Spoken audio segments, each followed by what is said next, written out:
Bonjour, nous allons voir ici le montage d'une mouche de mai que j'appelle la corail.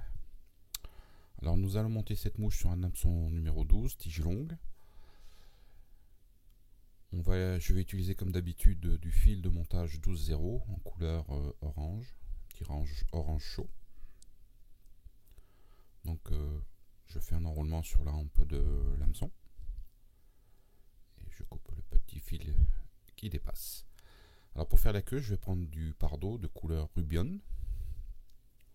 Donc je vais faire une queue, je vais prendre des fibres pour faire la queue et je vais les attacher sur la hampe de l'hameçon. Donc comme c'est une mouche de mai, il ne faut pas avoir peur de les faire un petit peu longues. Voilà, ça c'est pas mal. Donc une fois qu'ils sont positionnés dessus, on va bien les ligaturer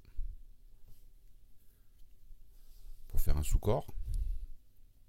Et là, je reviens au niveau de la courbure de l'hameçon, début de la courbure, au niveau de la queue. Alors pour faire ce corps, je vais prendre ce qu'on appelle du poil d'élan. Donc c'est la particularité d'être des poils très très longs, qui sont creux, qui sont assez une certaine épaisseur. Donc là, je vais sélectionner un blanc et 2 ou 3 poils de couleur gris foncé. Donc je coupe au ras. Donc vous pouvez mettre 2 blancs ou 3 foncés. Alors vous les attachez par l'extrémité et voilà, il suffit de les enrouler. Alors comme vous utilisez plusieurs fibres, donc vous voyez, ça a tendance un petit peu à s'écarter, mais ça c'est pas grave. Vous vous arrangez de façon à ce que le poil de couleur blanche fasse des anneaux, un petit corps annelé. Ces poils sont très bien parce que c'est des poils creux qui ont plutôt tendance à faire flotter la mouche et lui donner un certain volume. Donc une fois que vous avez fini, vous bloquez avec le fil de montage et vous coupez. Voilà, bien attaché. Et là vous revenez à la fin du corps. Donc devant ce corps, je vais faire ce qu'on appelle un thorax en dubbing de poils de lièvre, poils de lièvre assez longs. Donc pour ça vous pouvez vous reporter à ma vidéo qui s'appelle comment je fais mes propres dubbings, comme ça vous pourrez voir comment je fais ça. Donc je vais prendre mon twister que je place les crochets à l'intérieur de la boucle et je le laisse en attente. Et là, je vais mettre dans cette boucle une petite touffe de dubbing de lièvre, vous voyez. Ces poils qui sont assez longs. Hein. Et une fois qu'elle est dedans, je vais bien les positionner et après je vais les torsader. Alors pour ce genre de dubbing, pour faire ce genre d'enroulement, il ne faut pas trop serrer, sinon après ça va être très difficile à bien enrouler autour de l'hameçon. Et là, si c'est pas trop serré, ça s'écrase plus facilement. Donc comme c'est des longs poils, donc il faut faire comme une collerette de lièvre, hein, il faut rabattre un petit peu en arrière. Donc il faut laisser une certaine distance entre le dubbing et l'œillet, parce qu'on a encore des choses à mettre. Donc il faut mettre quoi, un demi-centimètre, il faut laisser un demi-centimètre à peu près. Oui, je n'enroule pas tout, là c'est bon, je suis arrivé. Et je bloque avec le fil de montage. Donc je prends ce genre de dubbing parce que c'est des dubbings avec des longs poils qui permettent de bien supporter la mouche sur l'eau. Parce que les mouches de mai, c'est quand même des mouches assez volumineuses. Donc il faut qu'il y ait du matériel pour supporter, pour éviter qu'elles coulent.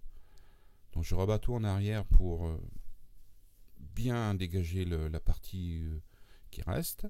Je prends 2 grandes plumes de CDC de couleur, je dirais un beige très clair. Vous pouvez prendre du jaune, du olive, hein, ça sera en fonction des couleurs que vous avez. Donc c'est important de prendre des grandes plumes, hein, comme du CDC XL, car il nous faut des longues fibres. Et on trouve que ces longues fibres qu'avec ces grandes plumes. Donc je les superpose. C'est pour avoir un certain volume de fibres. Une plume ne suffit pas, il faut au moins deux plumes. Et là, je vais arracher tout un côté, mais en les arrachant, vous voyez, je vais tirer et puis je vais les enrouler au fur et à mesure que je les tire. Voilà. Encore un peu. Et voilà, j'ai obtenu ma petite touffe de fibres.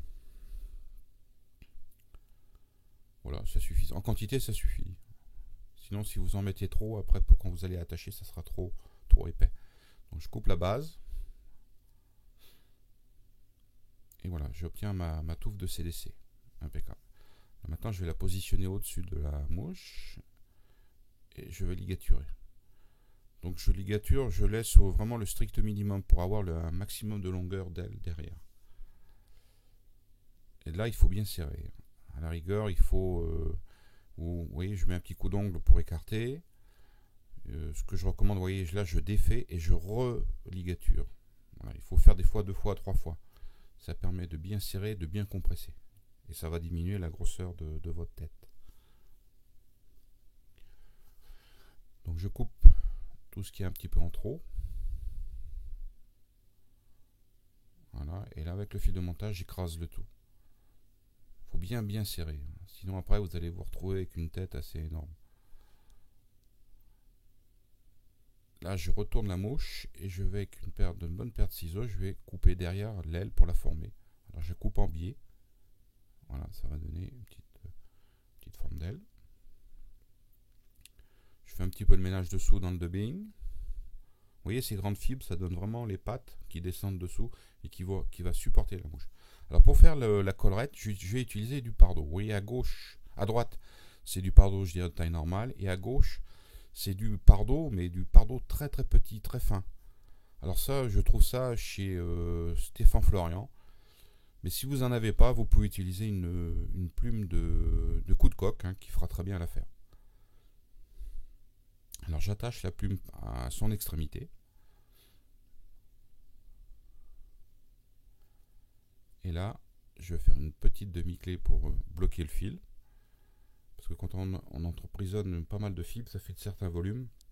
Et le fil, si vous ne le bloquez pas, a tendance à se dérouler. Donc avec ma pince à acte, je vais enrouler tout doucement la plume. Tout en tirant les fibres vers l'arrière. Pour éviter qu'elles se chevauchent, elles se superposent.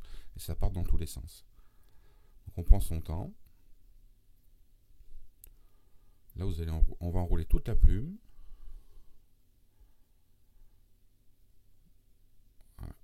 Hop. Ah oui, ici j'ai un poil de lièvre qui m'emprisonne les fibres. Donc on va prendre le ciseau et on va tirer ça. Hop, on va la dégager. Voilà, c'est fait. Encore un tour. Parfait.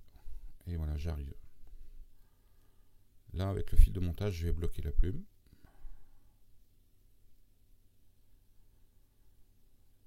Donc vous voyez, il reste le rachis.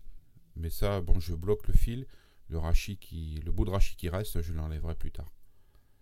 Vous voyez, ici, pratiquement, on ne le voit plus dans la collerette, mais je l'enlève quand même parce que c'est une partie dure qui peut se prendre dans le bas de ligne et puis faire des nœuds. Donc je finis ma tête avec 2 demi-clés. Je coupe. Voilà, je dégage. Et maintenant, je vais tourner la mouche et puis je vais couper les fibres de pardot qui sont dessous.